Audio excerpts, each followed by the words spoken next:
Студия «Дынья» начинает свою первую передачу, посвященную беседе за круглым столом.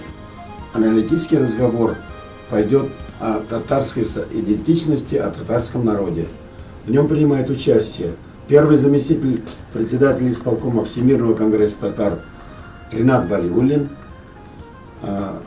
доктор исторических, социологических наук, руководитель рабочей группы по подготовке концепции идентификации татарского народа Гульнара Габдрахманова и работник просвещения, педагог и ученый, кандидат физико-математических наук Марат Лутфуллин. Веду я Ремзиль Валеев, журналист, главный редактор студии «Дынья». Первый наш круглый стол, о чем пойдет, нетрудно догадаться. За 25 лет, которые прошли после начала крупных изменений, с начала национально-культурной революции, что изменилось? Действительно, в 1988 году прошли первые собрания. Я и сейчас помню нынешняя Академия наук на Баумана, в ИАЛИ, в университете проходили собрания, а потом общественность собиралась и формулировала свои запросы, и пошли дальше по пути укрепления самостоятельности республики, национально-культурного развития. За четверть века татары куда подвинулись? Есть худший вариант, пессимистический, что глобализация уже татар совсем загоняет в угол. Есть иной взгляд тоже, что это были годы процветания. Вот как мы оцениваем, и главное, раз уже в этом году принято 3 государственные программы в Татарстане, связанные с этнокультурным развитием, значит, процесс какой-то идет. И нам надо точно знать, куда мы будем двигаться уже завтра. Мы не можем дальше ждать четверть века. Кто скажет первый? Ремзиль, действительно, с вами трудно не согласиться в том, что несмотря на глобализацию, всеобщую тенденцию, сегодня все-таки наблюдается стремление народов к сохранению этнической идентичности.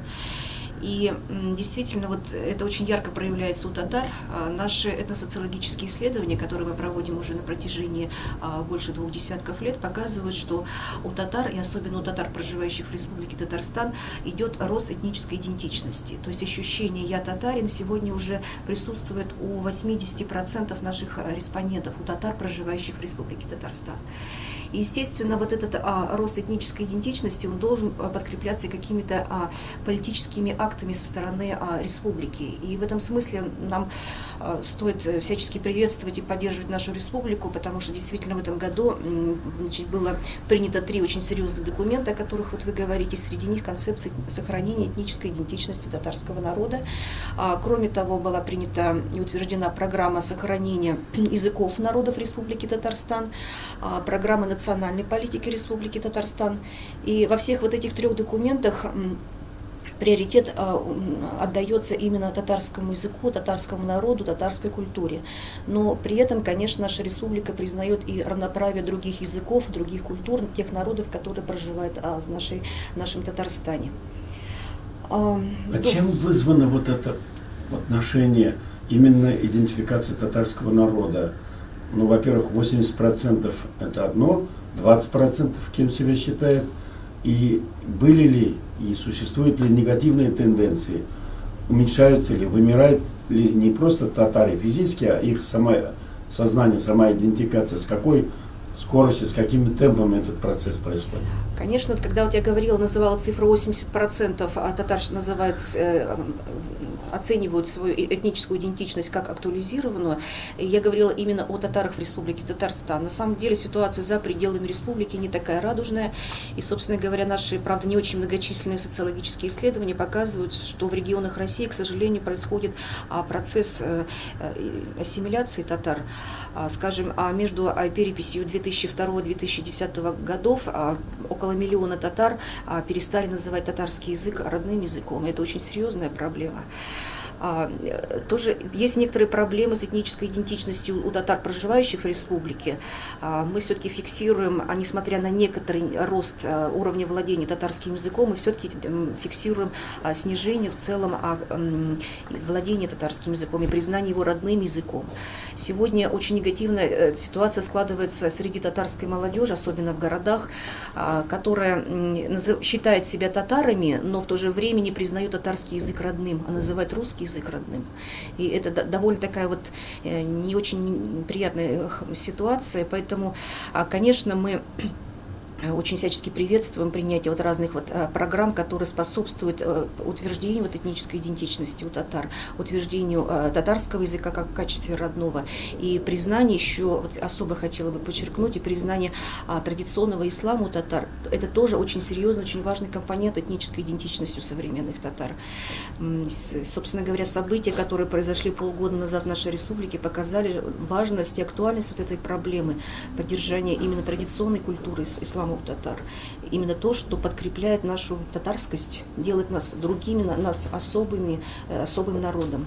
И поэтому вот именно вот исламу мы тоже уделили большое внимание вот в нашей концепции сохранения. К вам еще один вопрос будет. В чем будет сводиться, к чему заключается, в чем заключаются меры, которые будут приниматься в этом. Это большое дело, мы постоянно будем говорить. А пока мы коллег выслушаем, наших мужчин. Марат Вазыхович, вот сказано, что ассимиляция, тревожные тенденции, особенно в регионах, люди теряют родной язык, забывают, что это они татары, или стесняются. А может, так и надо? Может быть, ассимиляция – это естественный процесс? Может быть, мы, татары, и в Татарстане, и в мире, напрасно беспокоимся об этом. Вот вы работали многие годы в просвещении в городе Казани. Как ваше мнение, хорошо ли это, когда люди превращаются в представителей каких-то неизвестных народов или становятся манкуртами? Ну, ассимиляция вопрос это отдельно, особый, естественно. Бывает естественно и искусственно. В России это, так сказать, целенаправленно проводимая политика ассимиляции народов. А в Российской империи оно проводилось совершенно открыто и ясно, потому что Российской империи другие народы назывались вообще инородцами, они не были полноправными гражданами. Только после 17 года, Великой Октябрьской революции, которая по сути является национально-освободительной, начали признавать гражданские права у других национальностей, кроме русских. И по-настоящему татары обрели более-менее гражданские права только по Октябрьской социалистической революции. И уже следующий этап, правда, это продолжалось недолго, уже перед Великой Отечественной войной началось преследование татарских институтов и школ, главных образовательных, и началась ассимиляция. А после победы в Великой Отечественной войне это целенаправленно уже проводилось решениями ЦК КПСС.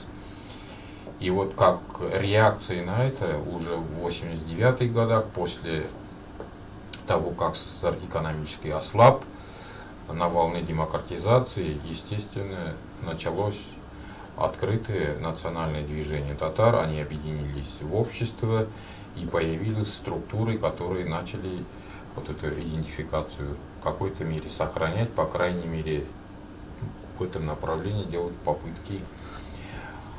Но в Татарстане это удалось более-менее. В общем-то, сейчас есть система образования, о качестве которой можно говорить, но, по крайней мере, она есть. А вот в Российской Федерации, к сожалению, ситуация на уровне 90-х, 80-х годов. Там ничего нет. Более того, даже система образования национального, существующая в СССР, она разрушена. Там вообще сейчас ничего нет. Там почти ситуация как в Российской империи. Например, общение с общинами татарскими в регионах показывает, что они даже от государства никакой помощи не ожидают. даже государственные органы сняли с себя обязанности и вообще выполнение Конституции Российской Федерации, где написано, что образование у нас общедоступное, в том числе на родном языке и бесплатные. Там даже преподавание татарского языка считается, что за счет государства не должно проводиться. Здесь можно высказать одну альтернативную точку зрения. Ну да, тенденция, желание каждого великого народа или там многочисленного народа как-то так доминировать, оно бывает, встречается не в новинку. В Болгарии в советские годы турков назвали болгарами, и они сотнями тысяч стали выезжать, возник огромный кризис, это привело к распаду социалистического лагеря в конечном счете. А вот кто конкретно решает? Нет закона. Я вот однажды писал уж в интернете, я не видел директиву, давайте будем ассимилировать. Владимир Путин говорит, что мы многонациональная страна, что равный доступ, в Конституции написано. Почему? Нет, я не согласен. Конституции, да, но директивы есть. Письменные. Письменные, да. Например, закон 307, который ограничил полномочия республик, вообще в составе Российской Федерации, составлять учебные программы, учебники на родных языках. Теперь это прерогатива только Министерства образования Российской Федерации. Тот же самый приказ министра образования Российской Федерации о проведении итоговой аттестации, школьной итоговой аттестации исключительно на русском языке. Ну вот вы попробуйте, поучитесь на английском языке и сдайте выпускные экзамены на русском. Как у вас получится?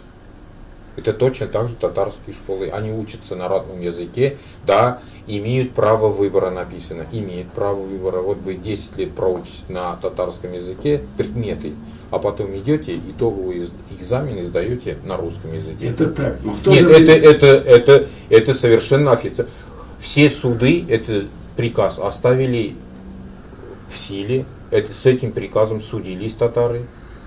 Ничего не получилось. Сейчас этот приказ уже обсуждается в Страсбургском суде. Я не знаю, какое будет решение, какое. И в то же время вот, в более расширенном школьном компоненте права школ сейчас и родительского комитета общественности, дирекции, педагогического коллектива, они расширены. То есть если есть народ, если есть родители, если хотят как-то изменить, совершенствовать программу, задать какой-то вектор, можно. Но для этого нужен народ. И народ не должен бояться своих интересов. Я не до конца согласен с Маратом Владимировичем. Вот вы бываете в регионах России.